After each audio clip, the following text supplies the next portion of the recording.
Hey, what's up everyone, Morey Croson here, and today we're going to be going over the key mistake I see with the load and how that has an impact on the throw, and we're going to start the video right now.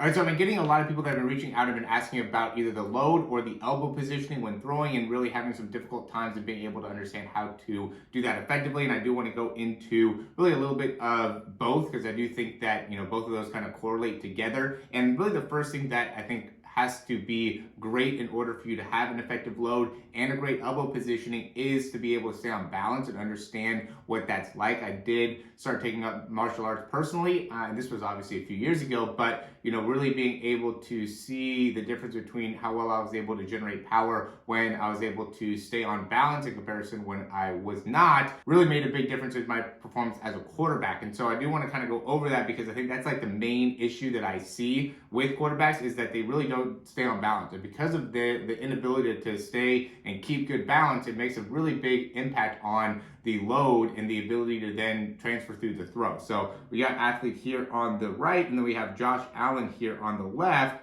And what stands out here is if we watch the quarterback, notice how really in a good balanced position here, could really have maybe more of the hips back behind the head, right? But not in a terrible position. Again, just having I think better overall awareness of balance would be important. But then taking the step, and really they end up maybe a little bit more off to the side here on the right side, but they end up in a pretty similar position here. But even with that step, right, like the difference between if I was standing right here and pushed him back that way in comparison to if I was standing here, did the same thing, where the body weight would go, you would get a lot bigger response to the side here on the right in comparison to on the left with Josh Allen, right? So Josh Allen would be able to kind of stop that a little bit better. And that ends up really being the big thing I would say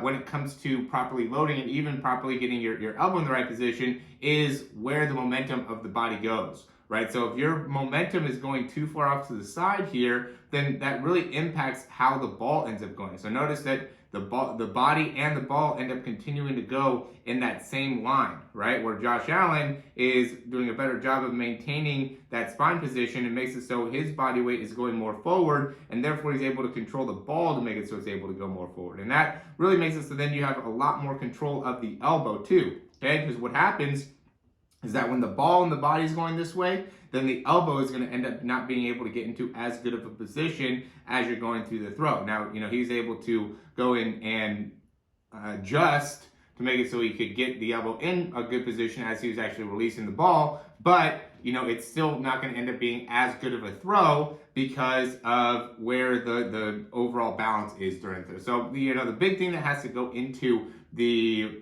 load and also the position of the elbow is how well on balance are you, because once you end up losing balance, whether that ends up being going off to the side here or keeping all of your weight further back, or even getting too much of your weight going forward too early, those are all going to lead to improper positioning within the arm, or could potentially lead to improper positioning in the arm. You could have a good position, like here on the right, it ends up having a good position with the arm, but just not generating very much force during the throw. So now it ends up just putting a lot of force on the arm, right? And just creates a potential overuse within the arm where, Josh Allen is really effectively using his body, and you can see how effortless, well, that's why it looks so effortless. And you see a lot of these guys that are able to perform at a high level, and the reason that they are is because they're properly utilizing their body in a way that makes it so, it looks effortless, okay?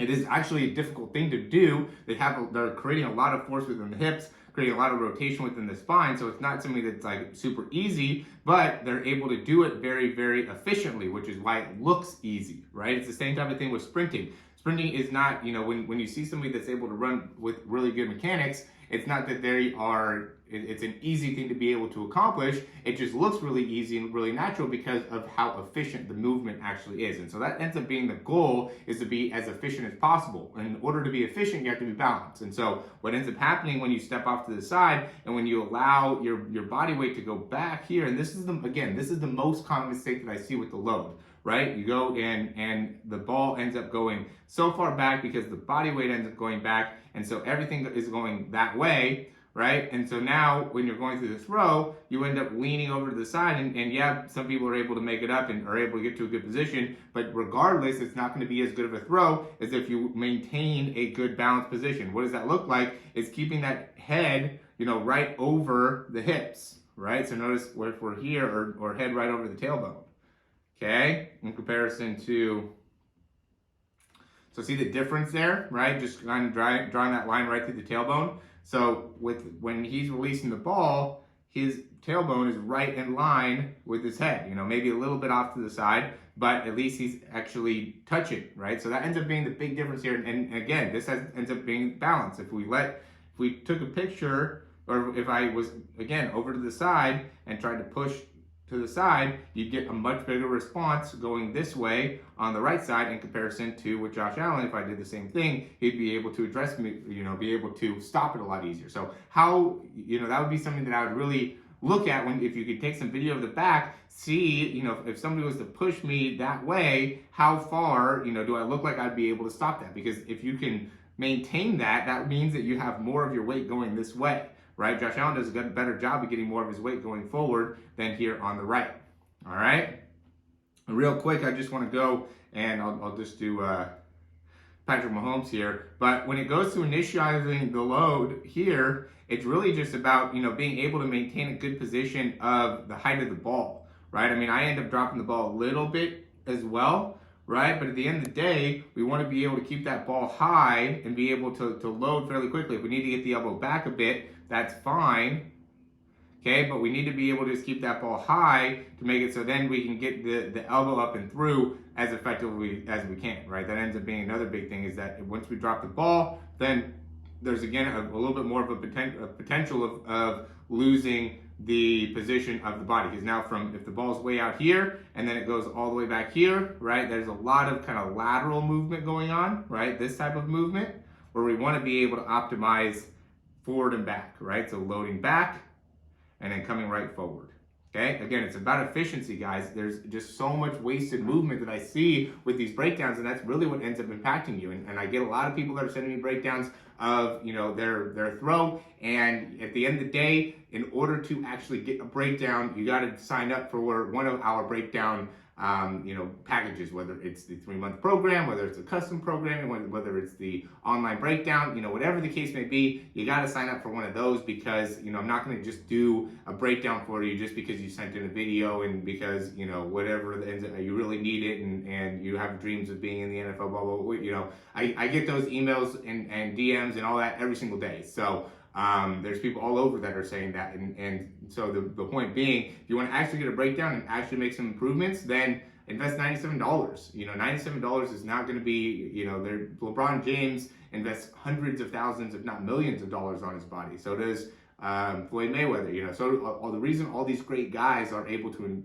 be great athletes is because they invest in their actual performance. And so for you to be able to do the same thing, you got to be able to invest in yourself. And I think the $97 breakdown is really nothing that, is really a very, very low barrier to entry, and for what you're going to be getting from that. So I highly recommend you guys taking action on that to make it so you can actually send in some video for me to be able to break down and help you improve. I'm here to help you guys improve, but I'm not going to do that if you guys are just sending me random videos talking to me about how badly you want to make it to the NFL and blah blah blah. I get those all the time. We want to actually take action here, and by sending me an email and sending me some video, that's not taking action. You got to take some action and actually sign up for a program, actually making a commitment to yourself and to your development. And you're not going to be able to do that unless you actually sign up for something, whether it's through me, through somebody else who can help you out. You got to find some type of coach, something that's going to actually propel you forward, instead of just hoping that you're going to get a little bit of information here, a little bit of information here, and just kind of